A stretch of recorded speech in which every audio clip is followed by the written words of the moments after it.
یەکێک لە بنەماهرە سەرەکیەکانی هەموو قوتابخانەیەک باڵەخانەیە. ئەوەی کۆمەڵگەی دیاکۆی ناحکومی لە ئەوانی تر جیا دەکاتەوە جگە لە ئاستە زانستیە پێشکەوتوەکەی و ڕێکخستنی ژیانی قوتابیان بوونی باڵەخانەیەکی جوان و مۆدێرن و شایستە بە بواری پەروەردە و فێرکردنی قوتابیانە. بۆیە قوتابیانی خۆشەوی زۆر بە ئاسوودەیی دەتوانن وانەکانیان تێیدا بخوێنن. لە کاتی پشوەکان و نان خواردن کاتێکی خۆش بەسەر ببەن لە پانتاییەکی فراوانی سەوزایی. دابینکردنی یاریگای تۆپی پێ و چەندین شوێنی یاری کە قوتابیان ساتە هەرە خۆشەکانیان تێدا دەبەنە سەر.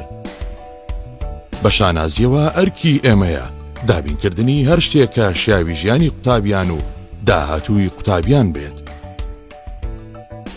بۆ داهاتووی منداڵەکەت کۆمەڵگەی دیاکۆی ناحکومی هەڵبژێرە.